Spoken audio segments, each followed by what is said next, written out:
Hello friends, ಎಲ್ಲರಿಗೆ ನಮಸ್ಕಾರ. Kannada life ಸ್ಟೋರಿನಿಂದ ಪ್ರತಿಯೊಬ್ಬರಿಗೆ ತುಂಬ ಧನ್ಯವಾದಗಳು. ನಾನು ಹೇಳುವುದೇನೆಂದರೆ ಒಂದೇ ಮಾತು, ಪ್ರತಿಯೊಬ್ಬರಿಗೆ ಸಮಸ್ಯೆಗಳು ಇರುತ್ತವೆ. ಆ ಸಮಸ್ಯೆವನ್ನ ಹೇಗೆ ಕ್ಲಿಯರ್ ಮಾಡ್ಕೋಬೇಕು ಅನ್ನೋದು ನಿಮ್ಮ ತಿಳುವಳಿಕೆಯಲ್ಲಿ ನೀವು ಆಲೋಚನೆ ಬಗ್ಗೆ ವಿಚಾರ ಮಾಡಿ ನೋಡಿ. ಪ್ರತಿಯೊಬ್ಬರಿಗೂ ಸಮಸ್ಯೆಗಳು ಇದ್ದೇ ಇರುತ್ತವೆ. ಒಬ್ಬರಿಗೆ ಕೆಲವೊಂದು ಸಣ್ಣ ಸಮಸ್ಯೆ ಆಗಿರಬಹುದು, ಕೆಲವೊಬ್ಬರು ದೊಡ್ಡ ಪ್ರಾಬ್ಲಮೇ ಆಗಿರಬಹುದು. ಆ ಪರಿಹಾರ ಅದು ತಕ್ಕಂತೆ ನೀವು ಆಲೋಚನೆ ಮಾಡಿದರೆ ಪಕ್ಕ ನಿಮ್ಮ ಸಮಸ್ಯೆಗಳನ್ನು ಕ್ಲಿಯರ್ ಆಗುತ್ತವೆ. ಒಂದು ಎಕ್ಸಾಂಪಲ್ ಹೇಳ್ಬೇಕಾಗಿತ್ತಂದ್ರೆ, ನಿನಗೊಂದು ಸಮಸ್ಯೆ ಬಂದಿದೆ ಅನ್ಕೊಳ್ಳಿ. ಆ ಸಮಸ್ಯೆವನ್ನ ಯಾರಿಗೆ ಹೇಳಲ್ದಂಗೆ ನಿಮ್ಮನ್ನು ನೀವು ಕ್ವಶನ್ ಹಾಕಿ ನೋಡಿ. ಈ ಸಮಸ್ಯೆ ಪರಿಹಾರ ಆಗಿದೆ ಅಂತ ನೀವು ಅನ್ಕೊಳ್ಳಿ. ಮತ್ತೆ ಮತ್ತೆ ಮತ್ತೆ ಮತ್ತೆ ಪದೇ ಪದೇ ಪದೇ ನೀವು ಏನು ಮಾಡ್ತೀರಾ, ಅದು ಪರಿಹಾರ ಆಗಿದೆ ಅಂತ ನೀವು ಅನ್ಕೊಳ್ಳಿ.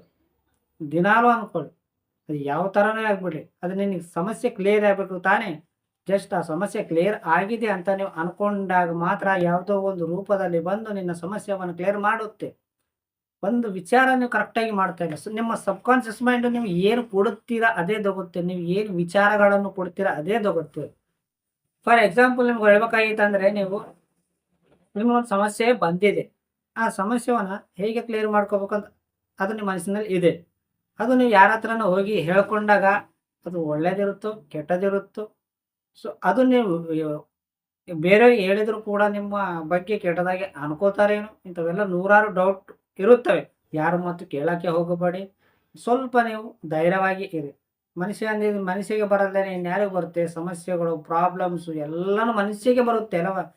ಸೊ ನೀವು 4 ದಿನ ಬದುಕಬೇಕು ಅಂದಾಗ ಎಲ್ಲ ಸಮಸ್ಯೆನ ಮರೆತು ಜಸ್ಟ್ ನೀವು ಅದನ್ನು ಕಾಂಪ್ರಮೈಸ್ನಲ್ಲಿ ಇದ್ದು ಸ್ವಲ್ಪ ದಿನಗಳು ಹೋಗ್ತಾ ಇರಂಗ ನಿಮಗೆ ಅದು ಅನುಭವ ಆಗುತ್ತೆ. ಯಾವುದಕ್ಕೂ ನೀವು ಓವರಾಗಿ ತಗೊಳಕ್ಕೆ ಹೋಗಬೇಡಿ. ನಿಮ್ಮ ಸಮಸ್ಯೆ ಬಗ್ಗೆ ಬೇರೆಯವ್ರ ಹತ್ರ ಜಾಸ್ತಿ ಹೇಳ್ಕೊಳ್ಳೋಕೆ ಹೋಗಬೇಡಿ. ಏಕೆಂದರೆ ಯಾರೋ ಒಬ್ರು ಪರಿಹಾರ ಹೇಳುತ್ತಾರೆ ಅನ್ನೋ ಬಟ್ ಇನ್ನೊಂದು ಮಾತು ಮಾತಾಡುತ್ತಾರೆ. ಹಿಂದ ಮುಂದೆ ಮಾತಾಡೋ ಬದಲು ಅವ್ರಿಗೆ ಹೇಳೋ ಬದಲು ನಿಮ್ಮನ್ನು ನೀವು ಕ್ವಶನ್ ಹಾಕೊಂಡಿದ್ದಾಗ ನೀವು ಏನಂತಂದ್ರೆ ನೀವು ಅದಕ್ಕೆ ವ್ಯಾಲ್ಯೂ ಕೊಡ್ತಾ ಇಲ್ಲ. ನಿಮ್ಮನ್ನು ನೀವು ಕ್ವಶನ್ ಹಾಕಿ ನೋಡಿ, ಸಬ್ಕಾನ್ಷಿಯಸ್ ಮೈಂಡ್ ನಿಮ್ಗೆ ಯಾವ ಥರ ಕೊಡುತ್ತೆ ಅಂತ ಗೊತ್ತಾಗುತ್ತೆ. ಒಂದು ಎಕ್ಸಾಂಪಲ್ ಹೇಳ್ತೀನಿ. ನಿಮಗೆ ಏನಾದರೂ ಒಂದು ವಸ್ತು, ಫಾರ್ ಎಕ್ಸಾಂಪಲ್ ನಿಮಗೆ ನಿಮ್ಮ ಬೈಕ್ ಚಾವಿ, ನಿಮ್ಮ ಬೈಕ್ ಕೀ ನಿಮ್ಮ ಕೈಯಲ್ಲೇ ಇದೆ. ಬಟ್ ನೀವು ಊರೆಲ್ಲ ಹುಡುಕ್ತಾ ಇದ್ರ, ಎಲ್ಲೋಗಿದೆ ಅಂತ. ಬಟ್ ನಿಮ್ಮ ಕೈಯಲ್ಲಿ ಇದ್ದಿದ್ದು ಮಾತ್ರ ನಿನಗೆ ನೆನಪಿಲ್ಲ. ಅವಾಗ ಯಾರೋ ಒಬ್ಬ ನೋಡಿದ ವ್ಯಕ್ತಿ ಹೇಳ್ತಾನೆ ನಿನ್ನ ಕೈಯಲ್ಲೇ ಇದೆ ಅಂತ. ಅವಾಗ ನಿನಗೆ ಅನುಭವ ಆಗುತ್ತೆ, ನಾನು ಕೈಯಲ್ಲೇ ಇಟ್ಕೊಂಡು ಊರೆಲ್ಲ ಹುಡುಕ್ಲಾಡಿದನ, ಊರೆಲ್ಲ ಸುತ್ತಾಡ್ದನ ಅಂತ ನಿನಗೆ ಆಲೋಚನೆ ಬರುತ್ತೆ. ಓಹೋ, ಅಂದರೆ ನನ್ನ ಜ್ಞಾಪಕ ಶಕ್ತಿ ಹೋಗಿಬಿಟ್ಟಿದೆ ಅಂತ ಅನಿಸುತ್ತೆ. ಸೊ ನೀನು ಒಂದು ಕೀ ಬಗ್ಗೆ ನೀನು ಎಷ್ಟು ಯೋಚನೆ ಮಾಡಿರ್ತಿ, ಯಾವುದೋ ಒಂದು ರೂಪದಲ್ಲಿ ನಾನು ನಿನ್ನ ಕೀ ಸಿಗ್ತಾ ಇಲ್ವಾ? ಅದೇ ಥರ ನಿಮ್ಮ ಸಮಸ್ಯೆ ಬಗ್ಗೆ ಕ್ಲಿಯರ್ ಆಗಬೇಕು ಅಂದಾಗ ಆ ಸಮಸ್ಯೆ ಕ್ಲಿಯರ್ ಆಗಿದೆ ಅಂತ ನೀವು ಮತ್ತೆ ಮತ್ತೆ ಮತ್ತೆ ನೀವು ಮತ್ತೆ ನೆನಪು ಮಾಡಿಕೊಳ್ಳಿ. ಅದು ಆಗಿದೆ ಅಂತ ಊಹಿಸ್ಕೋರಿ, ಡ್ರೀಮ್ ಕನಸು. ಸೊ ನೀವು ಯಾವುದೇ ಒಂದು ನೀವು ಅದು ಕನಸು ಕಂಡಂಗೆ ಅದು ಆಗಿದೆ ಅಂತ ನೀವು ಯಾವ ಥರ ನೀವು ಸಬ್ಕಾನ್ಷಿಯಸ್ ಮೈಂಡ್ ಅನ್ಕೊಂಡಂಗೆ ಮಾಡ್ತೀಯಲ್ಲ, ಅವಾಗೆ ಅದು ನಿಮ್ಮ ಯಾವುದೋ ಒಂದು ರೂಪದಲ್ಲಿ ಬಂದು ಆ ಸಮಸ್ಯೆಯನ್ನು ಕೊಡುತ್ತೆ. ನೀನು ಕೇಳಿದನ್ನು ಕೊಡುತ್ತೆ. ಒಂದು ಎಕ್ಸಾಂಪಲ್ ಹೇಳ್ತೀನಿ, ನಿಮ್ಮನ್ನು ನೀವು ಟೆಸ್ಟ್ ಮಾಡ್ಕೊಂಡು ನೋಡಿ. ಸೊ ನೀವು ಇದು ಆಗಬೇಕು ಅಂದಾಗ ಅದು ಆಗಿದೆ ಅಂತ ನೀವು ಮತ್ತೆ ಮತ್ತೆ ಮತ್ತೆ ಮತ್ತೆ ನೀವು ಊಹಿಸ್ಕೋರಿ. ಯಾರಿಗೂ ₹1 ಕೊಡೋದು ಅವಶ್ಯಕತೆನೂ ಇಲ್ಲ, ಯಾರಿಗೆ ಹೇಳೋಕೆ ಅವಶ್ಯಕತೆನೇ ಇಲ್ಲ. ನಿನ್ನನ್ನು ನೀನು ಪ್ರಯತ್ನ ಮಾಡು. ಅದರ ಕರೆಕ್ಟಾ ಏನಿಲ್ಲ ಅಂತ ಅರ್ಥ ಮಾಡ್ಕೊ. ಸಮಸ್ಯೆ ಯಾವುದೋ ಒಂದು ಪ್ರಾಬ್ಲಮ್ ಬಂದಿದೆ ಅಂತ ನೀವು ತುಂಬ ಎದೆ ಹೊಡಿತೀರಾ, ಭಾಳ ಭಯ ಆಗುತ್ತೆ.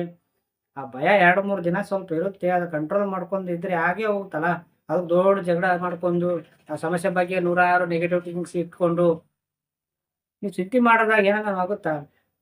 ಆ ಥಿಂಕಿಂಗ್ ಮಾಡೋ ವಿಧಾನಗಳು ನಿಮ್ಗೆ ಗೊತ್ತಿಲ್ಲ. ಫಸ್ಟ್ ಆಫ್ ಆಲ್ ಒಂದು ಸಮಸ್ಯೆ ಬಂದಾಗ ಆ ಸಮಸ್ಯೆ ಕ್ಲಿಯರ್ ಆಗಿದೆ ಅಂತ ನೀವು ಯಾವಾಗ ನೀವು ಮತ್ತೆ ಮತ್ತೆ ಮತ್ತೆ ನೀವು ಊಹಿಸ್ಕೋತೀರಾ, ಅದು ಏನೋ ಅದು ಪರಿಹಾರ ಆಗೋದಕ್ಕೆ ಮೊದಲು ಅದು ಯಾವ ರೀತಿಲಿ ಸಮಸ್ಯೆ ಕ್ಲಿಯರ್ ಆಗುತ್ತೆ ಅದೇ ರೀತಿ ಮನುಷ್ಯ ಆಗ್ಬೋದು. ಇಲ್ಲ ಯಾವುದೋ ಒಬ್ರು ಮನುಷ್ಯಲಿಂದ ಕ್ಲಿಯರ್ ಆಗುತ್ತೆ, ಅದು ಮನುಷ್ಯ ಬರುತ್ತಾರೆ ನಿಮ್ಮ ಹತ್ರ, ಆಟೋಮೆಟಿಕ್ ಇವೆಲ್ಲ ಆಗ್ಬಿಡುತ್ತೆ. ಒಂದು ಸ್ವಲ್ಪ ಪ್ರಯತ್ನ ಮಾಡಿ ನೋಡಿ. ನಿಮಗೆ ಕೇಳೋರು ಇವೆಲ್ಲ ಬೇರೆಯವ್ರಿಗೆ ಹೇಳಿದ್ರೆ ಉತ್ಸಾಹ ಅನ್ಕೋತಾರೆ. ಬಟ್ ಯಾರಿಗೆ ಹೇಳಕ್ಕೆ ಹೋಗ್ಬೇಡಿ.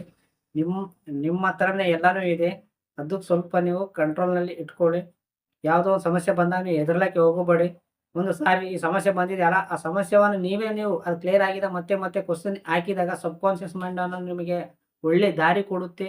ಅದರ ಮಾತು ಕೇಳಿ ಒಂದು ಕೆಲಸ ಮಾಡಿ ನೋಡ್ರಿ, ಅದಕ್ಕೆ ನಿಜನಾ ಅಲ್ವಾ, ಒಂದು ವೇಳೆ ಆಗುತ್ತಾ ಆಗಲ್ವಾ ಅಂತ. ಬೇರೆಯವ್ರ ಬಗ್ಗೆ ಹೇಳಿ ನಿಮ್ಮ ಬಗ್ಗೆ ಅವ್ರಿಗೆ ನಿಮ್ದೆಲ್ಲರಿಗೂ ಗುಟ್ಟು ಕೊಟ್ಟು ಅವ್ರು ನಿಮ್ಮನ್ನು ನೆಗೆಟಿವ್ ಆಗಿ ನೋಡಿ ಇನ್ನೂ ದೊಡ್ಡದು ಮಾಡ್ಕೊಳೋ ಬದಲು ನಿಮ್ಮನ್ನು ನೀವು ಕೇಳ್ಕೊಂಡು ಆ ಸಮಸ್ಯೆಯನ್ನು ನೀವೇ ಕ್ಲಿಯರ್ ಮಾಡ್ಕೊರಿ. ಅವ್ರಿಗೂ ಹೇಳೋ ಬದಲು ಯಾರು ಕೆಲವೊಬ್ಬರಿಗೆ ಇಷ್ಟ ಕಾಣುತ್ತಾ, ಕೆಲವೊಬ್ರಿಗೆ ಇಷ್ಟ ಕಾಣೋದಿಲ್ಲ. ನೀನೇ ಹೇಳಿ ಅದು ಹೊರಗಡೆ ದೊಡ್ಡದಾಗಿದ್ಮೇಲೆ ಅವಾಗ ನಿಂದು ಯಾರ್ದು ಪ್ರಾಬ್ಲಮ್ ಆಗುತ್ತೆ?